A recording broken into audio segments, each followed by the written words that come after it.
All right, we're live. It's been a long time. It's been a while. That's my bad. Just been busy, work, traveling, coaching, all that other fun stuff. But here we are. Uh, it's time to go live.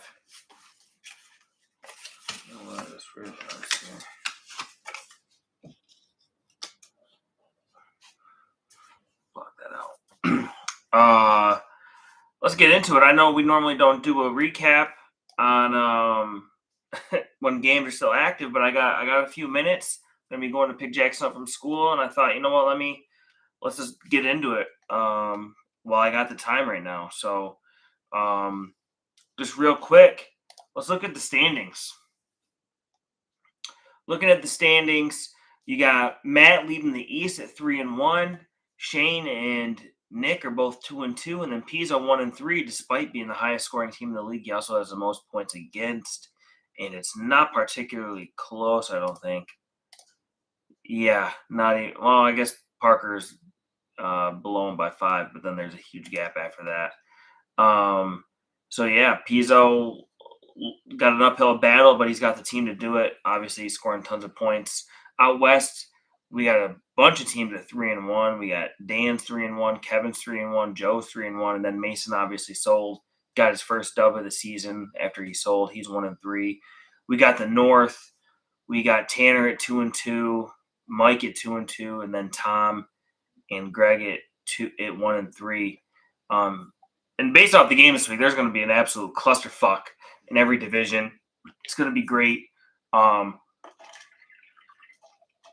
Starting to get into that middle of the season. Obviously, every game matters, but these games coming up, you don't want to lose any ground, especially as these battles become closer. No one's really separating, except for maybe Matt, who's probably going to get the win over me tonight unless Patrick Mahomes gets injured walking into the stadium tonight.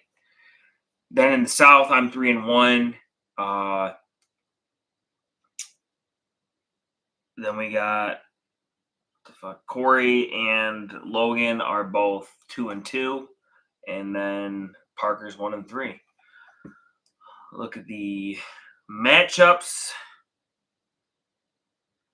for this weekend that are ongoing. We'll start with my matchup with Matt. I'm currently winning 99-95. I'm going to end up losing this most likely. I got Brian Thomas going tonight against Juju and Pat Mahomes. Not expecting to pull this one out. Would have been nice to have a tight end get me some points, but I think even if I had a tight end get me like 5 points, I'm still losing this game. Had a lot of guys on bye and a couple injuries, but nice to see the team compete and put up some big numbers. You know, Matt's got an absolute wagon of a running back room with Jonathan Taylor leading the way. His second 3-touchdown game of the year. He's the only running back in the NFL this year to have three touchdowns in a game, and he's done it twice. David Montgomery fucking throws for a touchdown. His kicker goes for 19 on an absolute ass whooping of the Ravens. So yeah, Matt's gonna move on to 4-1 most likely. I still have what did they put me at, like a 12% chance. Might as well be 1%. So yeah, Matt's likely going to move on to 4-1, which is going to be big because in his division, looks like this game has already gone final, and it's Logan versus Nick. I did not realize that Logan ended up sneaking this win out. I ended up falling asleep last night. Logan's going to sneak that win out, 114.92 to 113.34. So he will gain some separation, or Nick loses out an opportunity to stay the pace with Matt. Logan gets back into first place, I think, because he beat me head to head, so he would technically be in first in our division because we'll both be 3-2. So big win for Logan. Not a big week in particular, but I mean he scored 115 points. No one really went crazy for him. Darren Waller, maybe we were wrong all along. Tyreek Hill being injured, best thing that could happen to Darren Waller. Led McConkey found the end zone, but otherwise didn't do much. Christian McCaffrey continues to be an absolute stud. And then for Nick, Jalen Hurts had a great game. Javonte had a great game. Devontae Smith showed up. Marvin Harrison had a good game. Sam Laporta had a good game.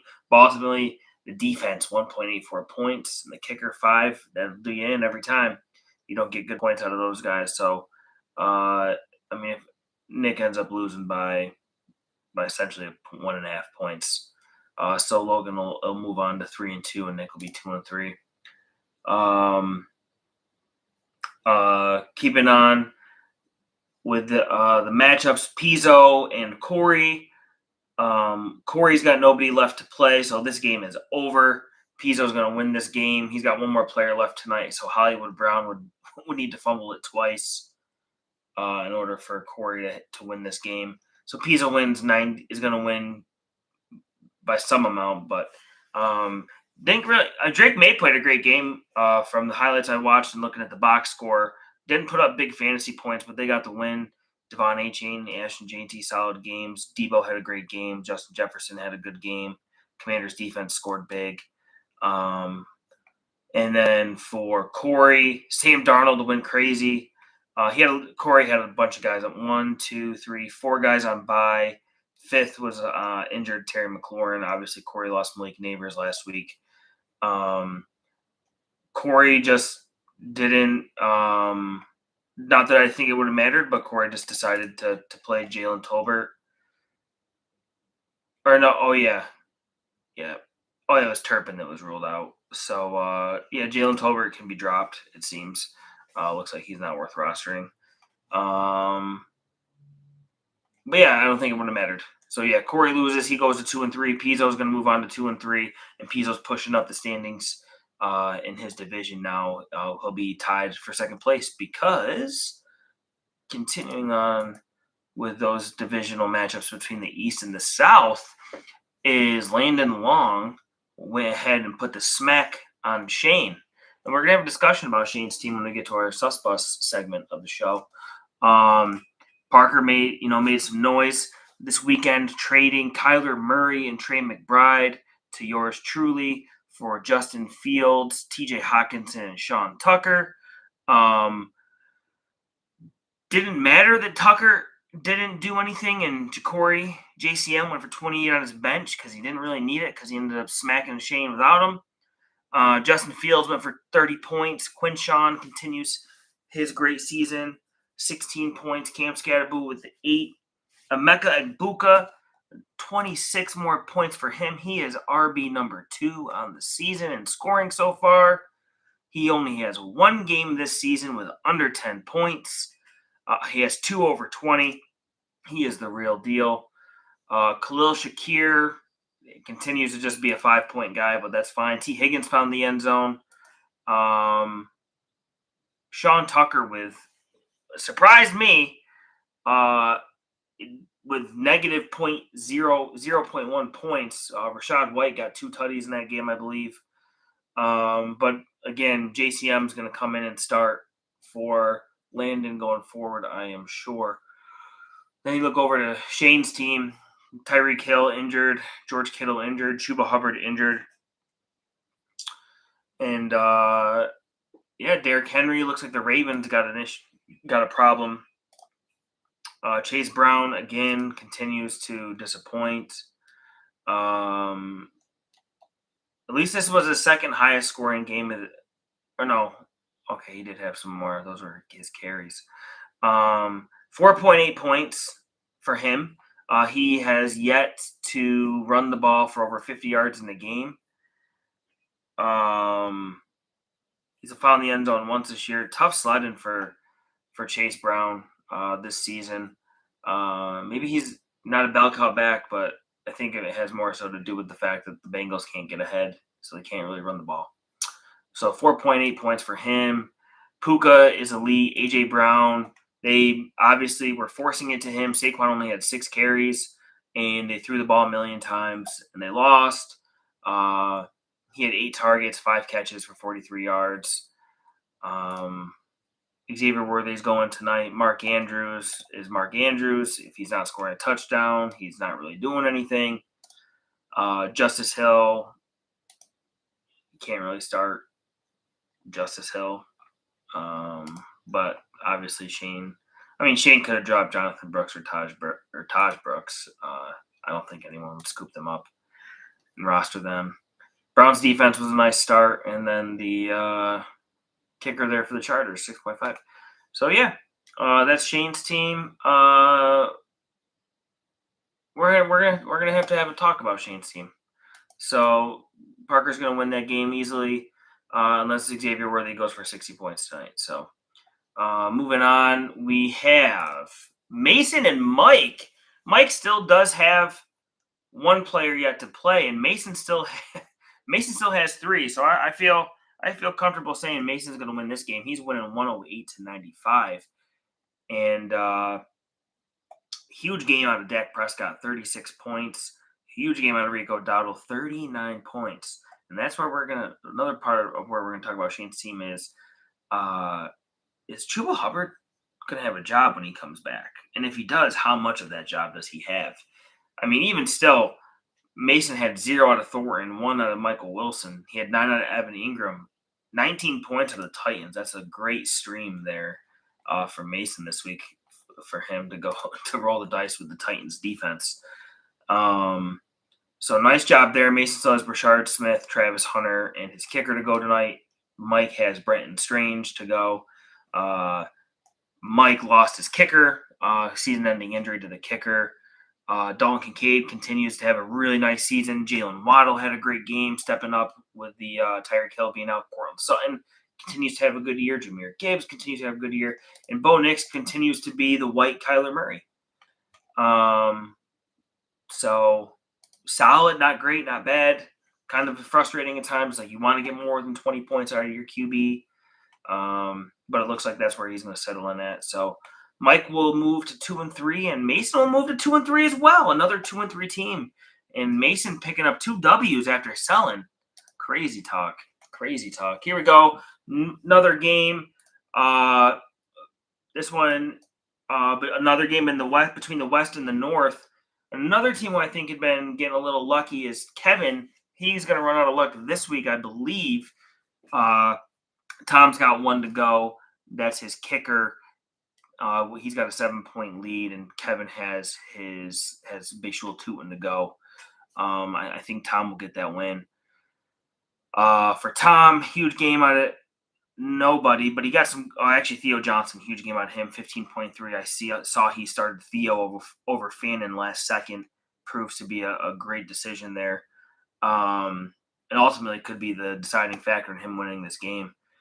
Garrett Wilson, Nico Collins both had good games. Ted McMillan solid. Malik Washington with a big fat 0.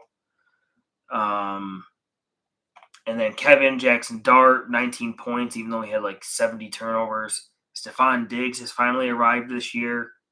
Tyler Warren continues his awesome season. And then it'll be interesting after this week what Kevin does going forward, because we'll see if Lamar plays. Chris Godwin, I don't know if I feel comfortable starting him yet. Darius Slayton, can't trust him to start him. Woody Marks, that was weird. In a game where they won 44-10, you would have expected him to destroy the Ravens, but it ended up being Nick Chubb that being the one that had the great game for them. So something to keep an eye on going forward. But Kevin should get Jalen Warren back. Drake London off of the bye. Lamar, I think Lamar will sit this week. I'm sure they'll try to push him because they have one more game than a bye. Probably the smart thing to do would be to bench him into the bye week, but their backs are against the wall, and their season could be over if they lose again. So anyway, Tom will move to 2-3 most likely, and Kevin will move to 3-2. West and North, last one between those two divisions. Oh no, it's not. I don't think it's the last one. It's Joey and Greg. This one might. I think Greg will end up winning. But right now Greg has got a 20-point lead. He's got no one left, and then Joey's got Diami Brown and Travis Kelce left that need to score over 20 points, which could happen. truthfully, I think it's unlikely, but it could happen. For Greg, this would have been a no doubt win for him had DeMercado not fumbled that 70-yarder at the goal line. That would have been another 6 points. That's real rough of him to drop that. Greg needs a quarterback. I'm sure Aaron Rodgers will be starting for him full time going forward. Geno Smith, he's going to lose his job in real life. Rachaad White with a nice 19 points. Looks like Greg has got the running back in Tampa to own with Bucky out. Rashid Shaheed had a monster game. Jake Ferguson had a monster game. And then for Joe, Matt Stafford went crazy. Breece Hall had a great game. Travion Henderson might get more work going forward with Antonio Gibson getting hurt. But even still, Stevenson fumbled again, but he still scored. We'll see. That's interesting that they don't trust him yet to use him, despite the fumbling problem for Stevenson. So if Greg ends up holding on, he'll go to 2-3, and Joey will move to 3-2. Then we got Tanner and Dan between the West and the North. Tanner's team is done. He's got 117. This is going to be a close finish. I don't know who's going to win this. Tanner's currently winning 117 to 105. And Dan has Travis Etienne to go. So Tanner got a huge game out of Baker Mayfield. Marlon Hampton got hurt. He was seen after the game in a walking boot, so we'll see what kind of injury that is. My Twitter doctors say it didn't look very serious. Torrey Horton scored for him. Michael Carter had a really nice game. Colts defense had a nice game. Chase McLaughlin had a nice game. Trey McBride had 4. If Tanner had Jamar Chase this week, I'd say this game was in the bag for him because he also had Mason Taylor, who got him 8.7 in his lineup. For Dan, just a slow start for Jaden Daniels, 19 points. I don't know how much we'll see him run coming back off of the injury. He did run it 8 times for 39 yards, so never mind there. Kyren Williams had a great game, but continues to fumble the ball. We'll see if they make any moves with that backfield going forward. Blake Corum did too, but it'll be interesting to see if they get Jarquez Hunter involved. JSN had a monster game. He's continuing to have a phenomenal season. Jordan Addison scored a game-winning touchdown for Minnesota after getting lost in London the night before. CJ Stroud went for 36 points on Dan's bench. I'm sure he's kicking himself right now. Even Xavier Legette had 9 points. Could have went Legette over Jalen Lane. And I think Dan would win. So we'll see what happens in this. But if Tanner wins, he'll move to 3-2. Dan will move to 3-2. And if Dan wins, he'll be 4-1, joining Matt as the only other 4-1 team. And Tanner moved to 2-3. There's a whole bunch of 2-3 teams. And I think, is that it? That's it.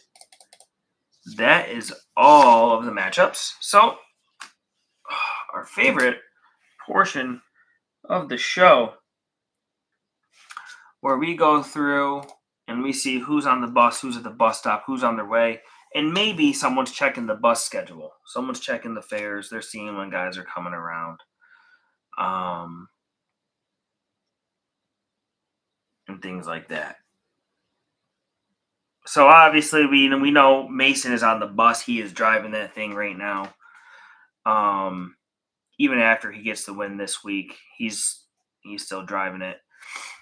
I'm gonna have to look here. This North Division is gross. Right there. I think Tom. Did we say Tom's gonna get that win? Yeah, Tom's gonna get the win. Yeah, Tom's gonna win that, so he's fine.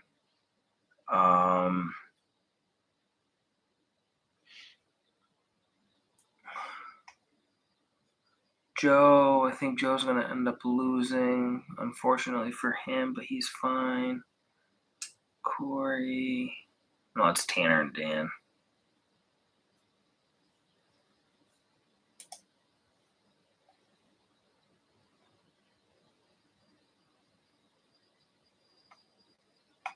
He's fine too.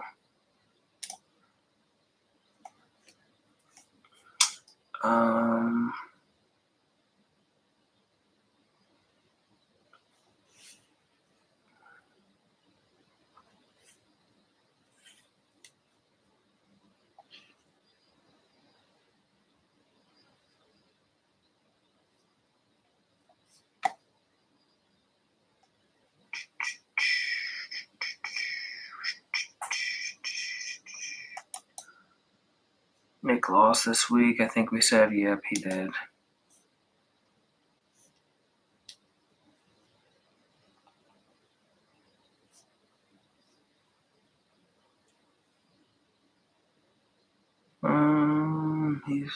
He won.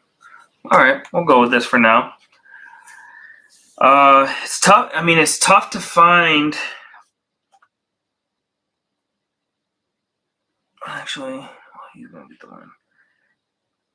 It's really tough when pretty much all the 1-3 teams won this week. Greg is likely sneaking out with a win. Tom's getting a win. Parker's getting a win. Mason's getting a win, and Pizzo's getting a win.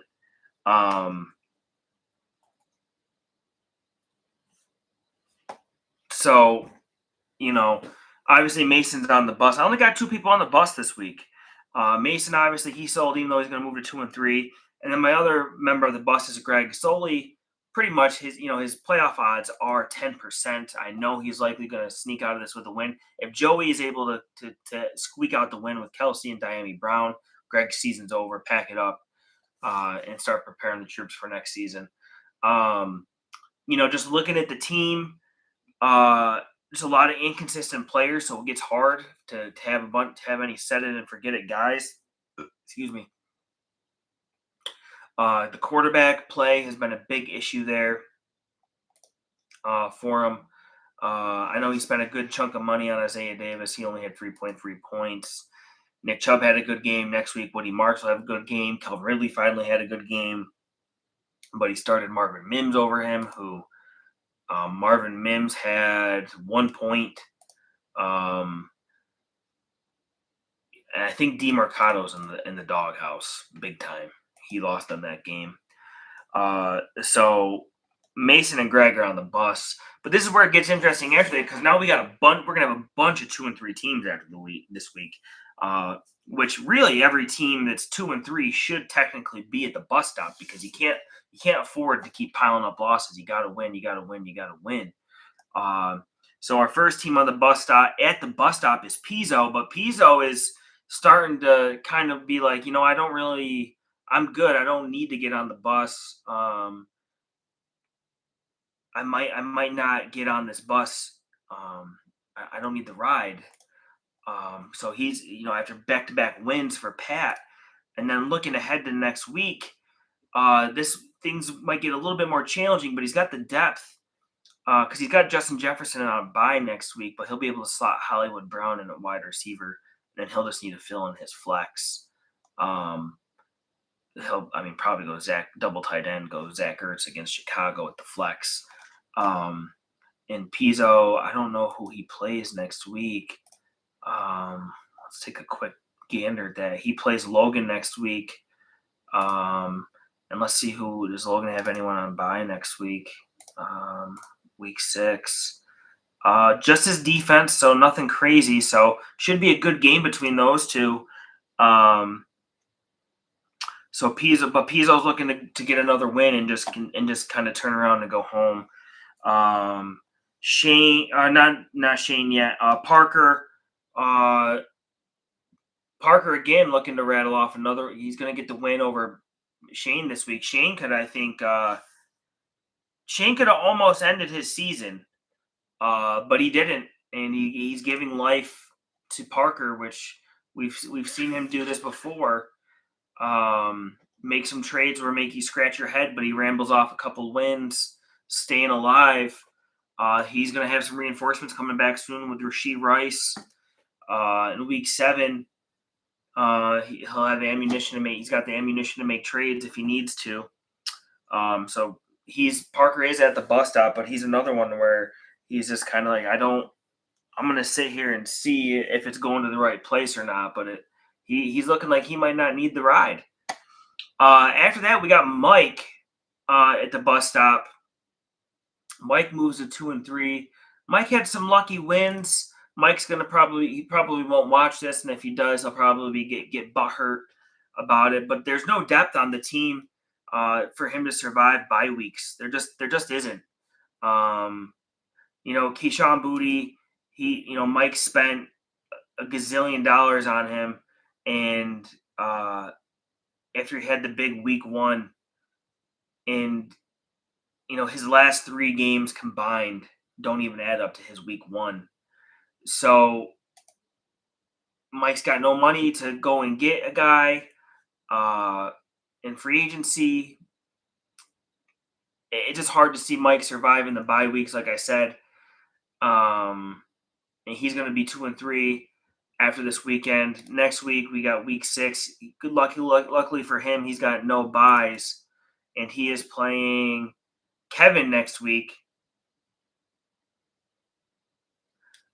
He plays Kevin next week, and Kevin has Woody Marks and the Texans defense on a bye, but Kevin might be getting Lamar back. He's got Drake London back off of the bye week. Jalen Warren should be back from injury. He's practicing today. I saw a video. So Mike could be looking at 2-4 after next week, and at which point Mike is on the bus. And then the last member of the bus stop is going to be surprising, but it's Shane. It's starting to get to panic where he's not getting on the bus yet to Panic City, because that's where the bus goes is to Panic City. But he's looking to see. He's at the bus stop waiting for that bus to pull up.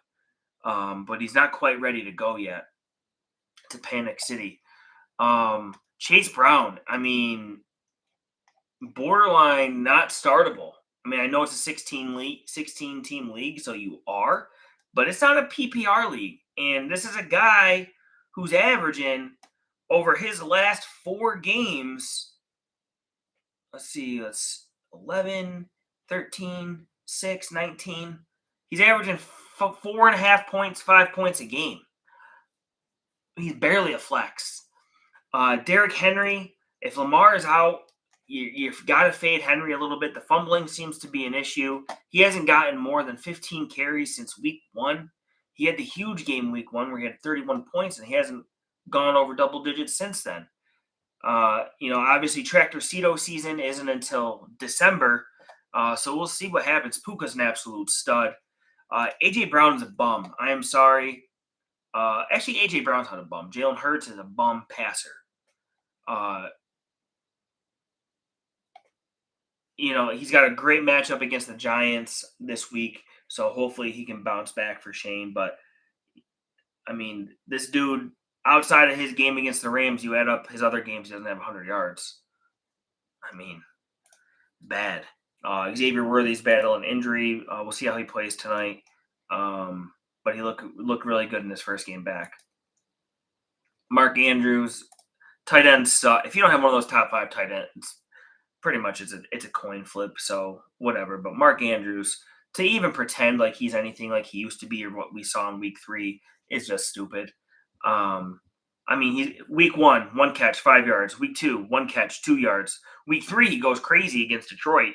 6 catches for 91 and 2 touchdowns. Granted, one of those was in 30 of those yards and touchdown was in garbage time. Week 4, 7 for 30. Week 5, 2 for 22. He's just not involved in that passing game anymore. And Isaiah Likely is back, who will get targets.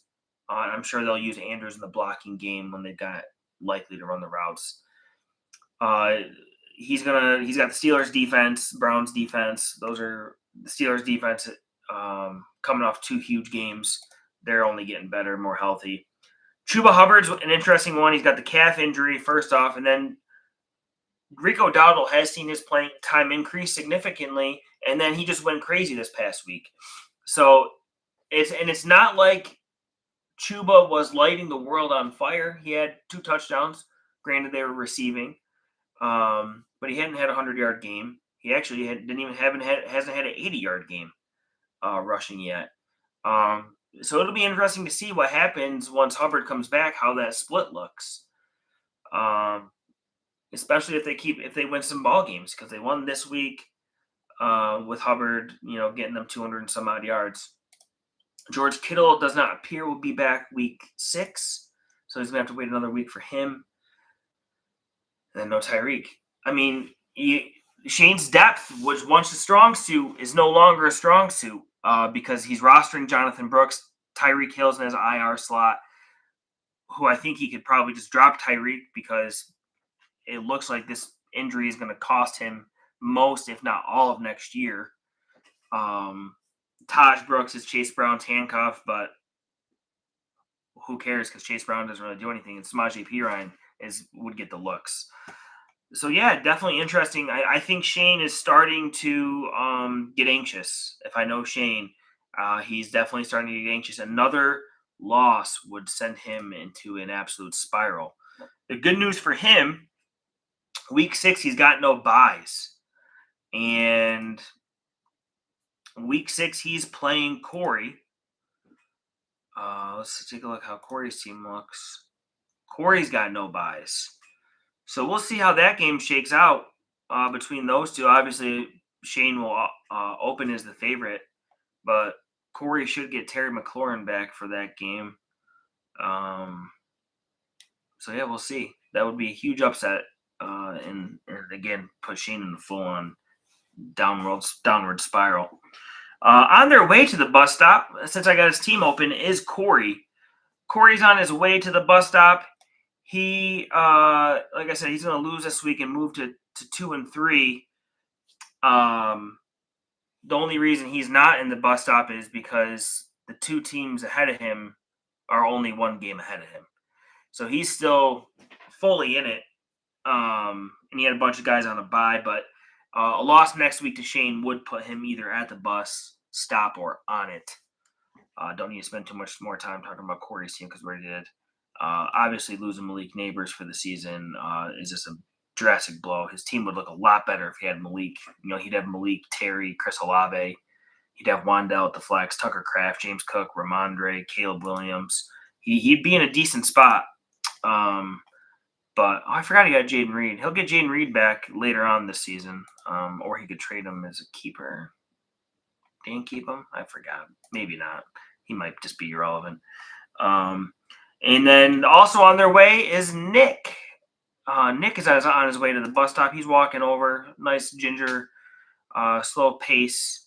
Javonte had a huge game. Alvin Kamara, I would be very worried about. Kendre Miller has seen his snap share continue to rise, and Kamara has seen his continue to fall, which is interesting. I think we're seeing a shift.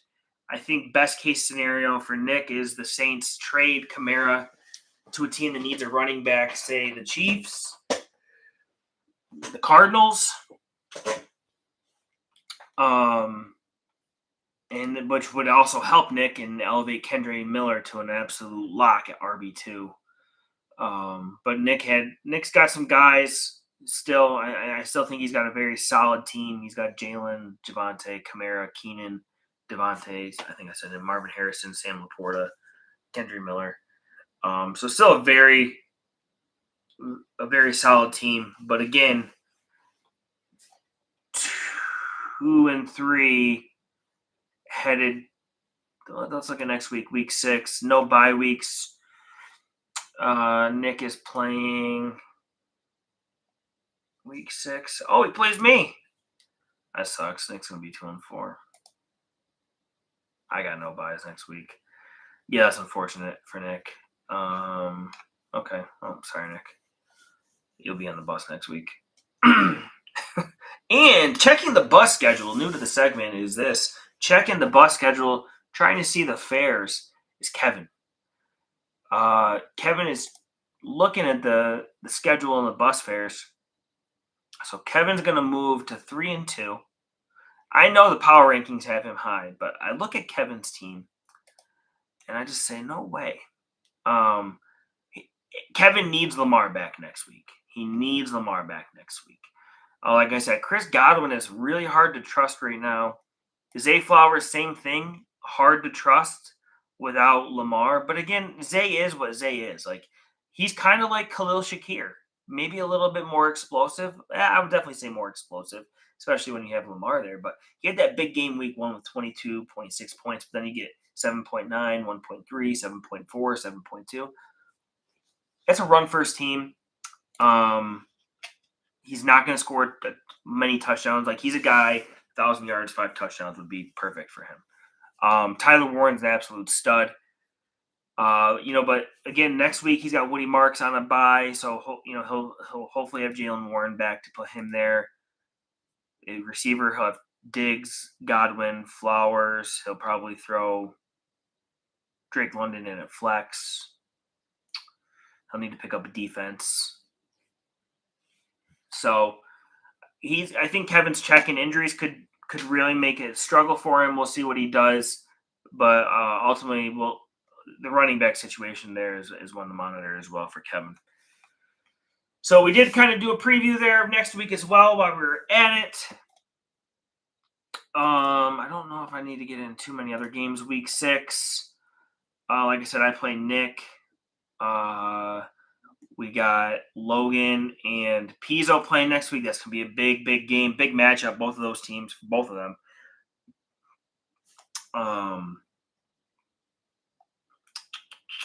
Parker and this will be the matchup of the week right here. Parker and Matt, because Matt's going to beat me.